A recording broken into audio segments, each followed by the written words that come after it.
സുഗമമായിട്ടുള്ളൊരു മകരവിളക്ക് നടത്താൻ സാധിക്കുമെന്നുള്ള വിശ്വാസത്തിലാണ് ഞങ്ങളിരിക്കുന്നത്.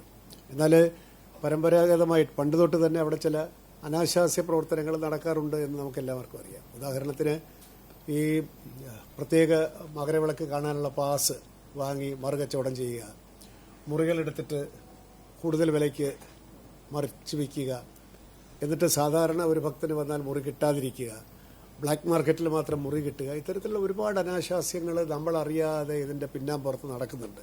അത് നമ്മൾ കണ്ടില്ല എന്ന് വയ്ക്കാൻ പറ്റില്ല. കാരണം അത് സാധാരണ ഭക്തന് ബുദ്ധിമുട്ടുണ്ടാക്കുന്നതും ശബരിമലയ്ക്ക് അവമതിപ്പുണ്ടാക്കുന്നതുമായിട്ടുള്ള ഒരു പ്രവണതയാണ്. അതുകൊണ്ട് ബോർഡ് ഇപ്രാവശ്യം എടുത്തൊരു തീരുമാനം, ഡോണർമാരായിട്ട് കുറച്ച് ഡോണേഴ്സ് ഉണ്ടല്ലോ, 280 ഡോണർമാരുണ്ട്. അവർക്ക് മുറിക്ക് ഈ സീസണിൽ 2 ദിവസം താമസിക്കാൻ അർഹതയുണ്ട്. അപ്പോൾ ആ ബുക്കിംഗ് കഴിഞ്ഞു കഴിഞ്ഞാൽ എത്ര മുറികൾ അതിൽ നിന്ന് സർപ്ലസ് കിട്ടുമെന്ന് നോക്കി അതും ഞങ്ങളുടെ കയ്യിലുള്ള എല്ലാ മുറികളും കൂടെ പൂള് ചെയ്ത് കുറച്ച് മുറി മാത്രം നമ്മുടെ സ്വന്തം ആവശ്യത്തിനും ഗവൺമെൻറ് ആവശ്യത്തിനും മാറ്റി വെച്ചിട്ട് ബാക്കി എല്ലാ മുറിയും ഓൺലൈനിൽ മാത്രമേ ബുക്കിംഗ് അനുവദിക്കുകയുള്ളൂ.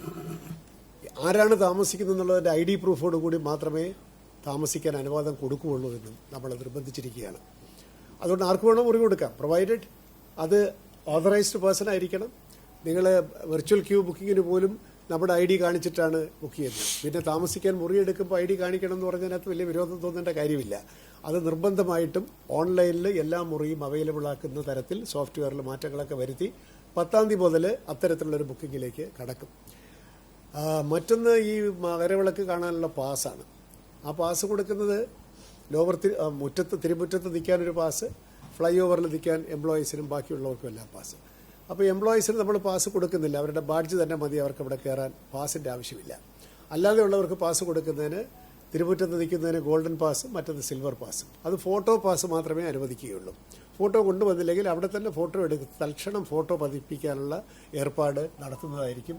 ഒരു കാരണവശാലും ഒരു പാസ് വാങ്ങിച്ചിട്ട് അത് മറ്റൊരാളിന് കൈമാറ്റം ചെയ്യാനോ കാശ് വാങ്ങിക്കാനോ ഒന്നും അനുവദിക്കുന്നതല്ല. വിജിലൻസ് സംവിധാനം ശക്തമാവും. യഥാർത്ഥത്തിൽ അർഹതപ്പെട്ട ആളുകൾക്ക് ഈ മകരവിളക്ക് കാണാനും അവിടെ നിൽക്കാനും മുറി കിട്ടാനും കൂടുതൽ സുഗമമായിട്ടുള്ള സംവിധാനത്തിലേക്ക് പോവുകയാണ്. കാലാകാലങ്ങളിൽ ഇത് മറച്ചു വയ്ക്കും, കാശുണ്ടാക്കുകയൊക്കെ ചെയ്തവരെ സംബന്ധിച്ചിടത്തോളം ആർക്ക് ബുദ്ധിമുട്ടുണ്ടാക്കുക എന്നുള്ളത് തന്നെയാണ് ഞങ്ങളുടെ ലക്ഷ്യം. ഇതൊന്നും ശബരിമലയിൽ നടപ്പില്ല എന്ന് പ്രഖ്യാപിക്കാൻ കൂടിയാണ് ഈ പരിഷ്കാരം ഇപ്പോൾ നമ്മൾ നടപ്പിലാക്കിയിരിക്കുന്നത്. അതിന് നിങ്ങളുടെയും സഹകരണം നമുക്ക് ആവശ്യമുണ്ട്. കാരണം ഇങ്ങനെയാണ് ഇപ്രാവശ്യം മുറി കിട്ടുന്നത്, ഡയറക്റ്റായിട്ട് മാത്രമേ കിട്ടൂ, ഇടനിലക്കാരിലൂടെ പോകാൻ പാടില്ല എന്നുള്ളൊരു സന്ദേശം ഭക്തന്മാരിലേക്ക് എത്തിക്കേണ്ട ഒരു ആവശ്യമുണ്ട്.